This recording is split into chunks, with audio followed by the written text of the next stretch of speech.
What's going on, everyone? I'm just a typical, average American, here today to react and learn about what Keir Starmer did in his first week as Prime Minister.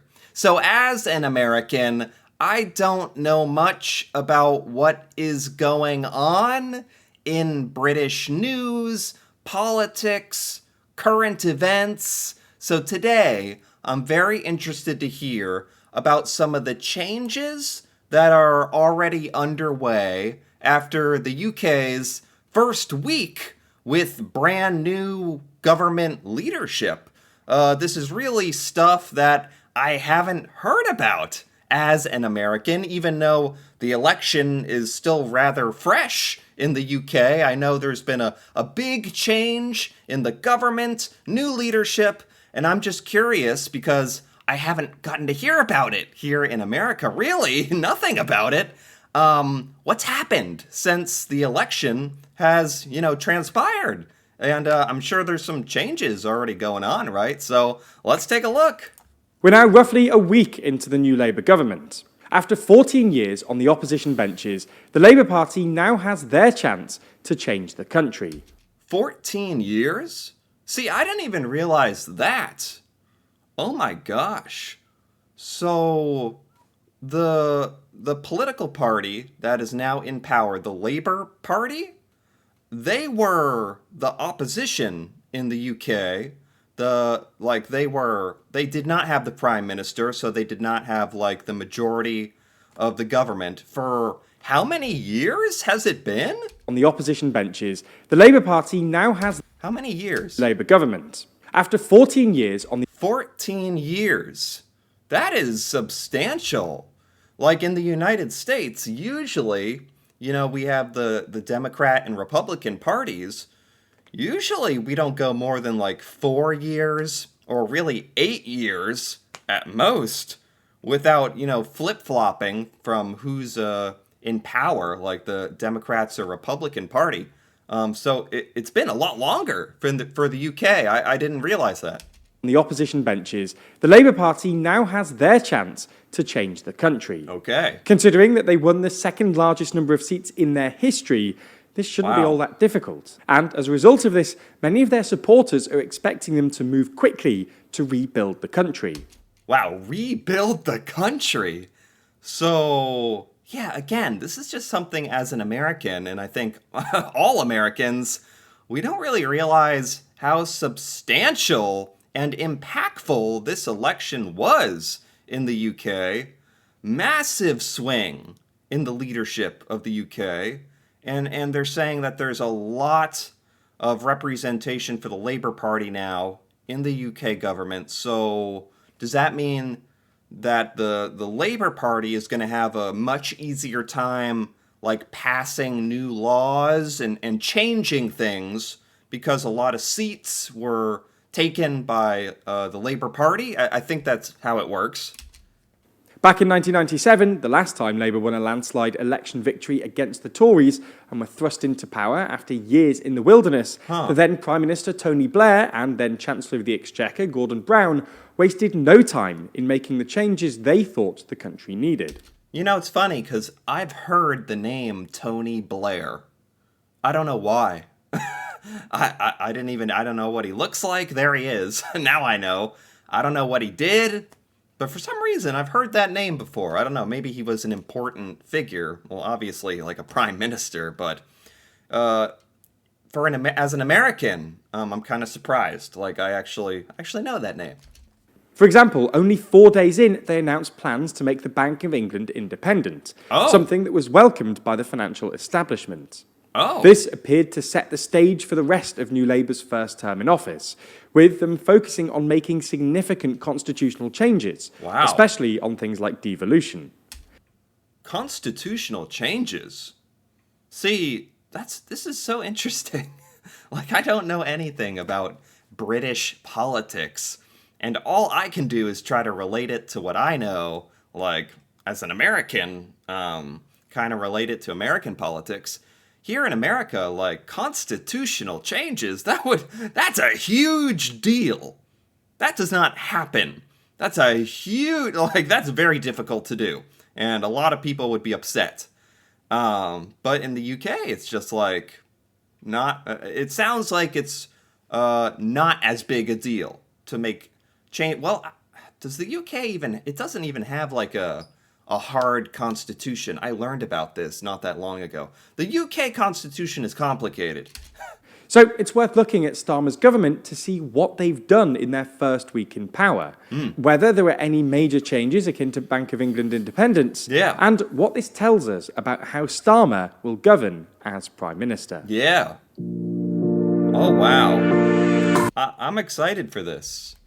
I guess it kind of all banks on, like, again, at the beginning of this, they were kind of saying that are the people in the UK hoping for Starmer to make big changes? And if so, what are these big changes that the UK is trying to have done? I'm curious. After all of the pomp and ceremony associated with becoming Prime Minister, Starmer wasted no time in appointing his cabinet. For the most part, this was as expected.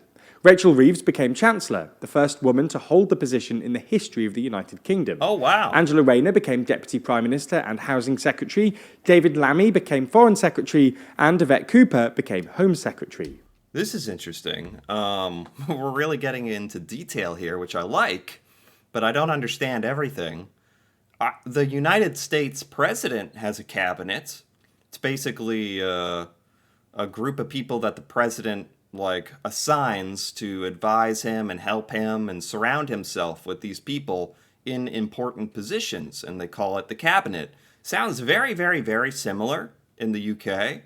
I mean, even in the United States, we have like you have a home secretary, and we have like a secretary of the home, and like blanket, fill in the blank, secretary of this and that.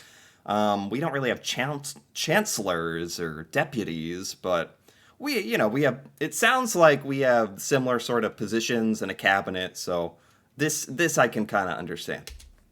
One of the most surprising decisions Starmer made here, though, was to appoint Richard Hermer as Attorney General, rather than Emily Thornberry, who had shadowed the role since the end of 2021. It's not yet clear exactly why Starmer made this last-minute decision. Similarly shocking was his decision to appoint experts to junior roles in the government. Patrick Vallance, who's best known for his role as Chief Scientific Advisor during the coronavirus pandemic, was appointed to the House of Lords and made the Minister of State for Science, Research and... Oh, okay, so this makes sense. One of the first orders of business when there's a new prime minister, much like when there's a new United States president, is that they have to assign lots of people to the various government positions that change when new leadership is elected. Okay. Innovation. Additionally, James Timpson, the chief executive of the Timpson Group and someone who had held the role of chair of the Prison Reform Trust, was also appointed to the House of Lords and given the position of Minister of State for Prisons, Parole and Probation. It seems then that while many of Starmer's appointments were mostly to be expected, he's trying something new with putting experienced people into government from outside the world of politics. I was going to say, I was about to be so confused. I was like, Starmer is trying something brand new, putting experienced people into the government. I was like, that's new? That's a new idea, putting people with experience into government positions? Oh my God. It's like, no. People with experience outside of the government. I like that, actually. I think I'd love to see that here in the United States. I'd love to see that. I think you need to bring in people outside of the political world who aren't, career politicians. People who have like real world experience. Not that the government isn't the real world, but it definitely is its own world, I think. And you need to bring in people with fresh ideas who have experience like in actual fields out in the world, outside of the government. I'm just saying, I think that's very smart. Something that he may continue to do as Prime Minister. Anyway, let's move on and have a quick look at what Starmer has done on the policy side of things. On Saturday, one of the first things Starmer did as Prime Minister was announce that his government would no longer pursue the gimmick of deporting migrants that arrived illegally in the UK to Rwanda. What is this? I have never heard of this before. See, this is one of the reasons I really enjoy learning about this. This is not stuff that we hear about in the United States, I'll say that. So, the UK has illegal immigration. That's a whole thing I had no idea about. That happens a lot in the United States, but in the United States, we border like other countries. We don't get much illegal immigration from Canada, but we get a lot of immigration from Mexico. The UK, I'm shocked to hear this. Like, because the UK is an island, you know? But I guess it's more accessible to get to than I realized. Where are people illegally immigrating from is a question I would have. And they're being deported to where? Of deporting migrants that arrived illegally in the UK to Rwanda. Rwanda? Rwanda? I'm sorry. Call me ignorant. I didn't even know where Rwanda was. Why send them there? Are they from Rwanda? Or I'm a bit confused. Now, this wasn't too much of a surprise. Starmer did campaign on the promise to scrap the scheme in the weeks leading up to the election. However, to bring it up so soon after his election victory really demonstrates how keen he is to wash his hands of it. This wasn't the only Tory-era policy that they announced they'd be scrapping, though. In one of her first acts as Chancellor, Rachel Reeves lifted the de facto ban on the creation of onshore wind farms. Essentially, there were Why would windmills and wind farms be banned? They were banned in the UK? I thought wind-powered, wind-generated electricity was renewable. Isn't it a good thing? Yeah, why was that banned? two footnotes in the National Planning Policy Framework, or NPPF, which stated that in order for such wind farms to be created, incredibly strong proof was required that there was no opposition to its creation. This made it virtually impossible for onshore wind farms to be built. Oh, wow. No, don't you want wind farms to be built? I think those are pretty good. You do want to make sure you're not building them on, anyone's land. That is, that could be a problem if you're taking over land that other people own or destroying things to create this stuff. But it certainly shouldn't be difficult and a lot of red tape to build wind farms, I think. I think everyone can agree on that. These footnotes have now been deleted, ending the de facto ban. It seems that reversing NIMBYism is high on Labour's agenda, as in the very same speech, Reeves also announced her plans to introduce compulsory house building targets, something that she claims will help the UK build the 1.5 million houses planned to be built over the course of this parliament. Oh, wow. I don't know if in the UK you're facing sort of a housing shortage. Like here in the United States, housing prices are sky high, not enough houses, a whole generation of people who aren't able to buy houses because they're so expensive. And increasing the supply of houses would be great.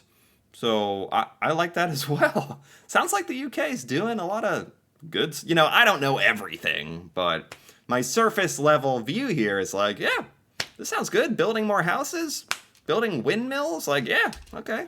Reeves additionally stated that the government had already started work on building these houses by giving permission for 14,000 new homes in Liverpool Central Docks, Worcester, Northstowe and Langley Sutton Coldfield. It seems, though, that Reeves wasn't done yet. On Tuesday, she announced one of her biggest announcements yet as Chancellor, that she's going to establish a National Wealth Fund. National Wealth Fund. She's the Chancellor. Again, I'm not sure what a Chancellor is. We don't have that title, but she's obviously very, very important, and saying the UK is going to have a national wealth fund. That sounds good. That's like, I think that's where your country basically uses government funds to have a big investment portfolio, basically, like a big hedge fund, but the government owns it and pays into it. Now, again, this was mentioned in the manifesto, but the speed with which it's being set up is surprising. Now, essentially, the plan is to use public money to invest in key industries alongside private investments. Right. The use of public money is meant to signal to investors that if the government has confidence in it, then they should too. It's hoped. I like this too. Again, I'll compare it to the United States. We're in like $35 trillion of debt. We are losing money. Like, more money than ever before. We're in more debt than ever before, with no real solution in sight. If our government started, like, instead of spending money, investing it and gaining money, growing it, I would sure be happy as an American. So, again, this sounds good to me. Hope that for every £1 the government invests, the fund will attract £3 of private investment. It's important not to confuse this with a sovereign wealth fund, something that has been introduced in Norway and Saudi Arabia to manage money that the government receives through the sale of state-owned natural resources. Anyway, it was announced this week that the fund is planning to invest about £1.8 billion of public money in ports, £1.5 billion in gigafactories, £2.5 billion to clean steel, £1 billion for carbon capture, and £500 million for green hydrogen. Wow, I wonder if this is going to, spur the UK economy as well, just injecting all this government funds into all these sectors, I wonder. In total, this takes the public investment up to £7.3 billion. Wow. There are two main questions with this, though. Firstly, will the government be able to attract 3 times the amount of public investment in private investment? The second is whether the fund will generate an annual return for the taxpayer. So far, the Treasury has stated that it hopes that returns could be in the range of 2.5% to 4% annually. Yeah, I mean, that is the key factor, right? It all hinges on whether this generates a return, if this generates money for the UK, because this is taxpayer money they are investing. So this could really pay off or really bomb, either way. Now, none of this should really come as a surprise. All of the policies mentioned so far have been discussed prior to their election, with some even featuring in the manifesto. They've had a long time, too, to work on their specific plans, as polls have shown for the better part of 2 years that they're on track to beat the Tories at any subsequent election. Wow. What will be interesting, though, is what's mentioned in the King's speech later this month. See, so this was kind of a long time coming. Was it generally accepted in the UK or understood that the Labour Party was going to win? Because I hadn't heard anything about what the election expectations were in the UK. It seems like the Labour Party is wasting no time. In that, here in America, the government is notoriously slow at change. So I think that's very impressive that the UK government, whether you agree with it or not, is enacting new policies, new programs, and, actually doing it, what they said. And quickly. That's really nice to see. The King's speech outlining the UK government's new plans. I actually watched this last week, so I heard a little bit about this. I reacted to this. The speech is written by the government and outlines what they plan to do in the next Parliament. When Starmer gets back from his NATO summit in Washington, he'll have roughly a week to put this together before the state opening of Parliament at the end of the week. We'll then see exactly what Starmer is to prioritise and how he plans to govern over the next Parliament. Well, this is in the past. He wrote the speech, the King gave the speech, a lot of stuff coming up, in the future for the UK. A lot of interesting stuff I learned there as well. And we'll keep you updated on this as it happens. Running a profitable online news. Oh, is that it? Oh yeah, I think that's it. That's the end. All right, very good. That was really, really cool, really helpful to educate me as an American about what is going on in the UK. That was really cool, actually, because I don't know what it is about our American news and media, but we do not hear about any of this stuff happening in the UK. Important stuff. So I'm actually like real glad that I kind of went out of my way to learn about this because I don't think I would hear about this stuff any other way. And again, this is by TLDR News, and I got to give it a like because that was quite well done, very informative, a lot of changes happening quickly in the UK.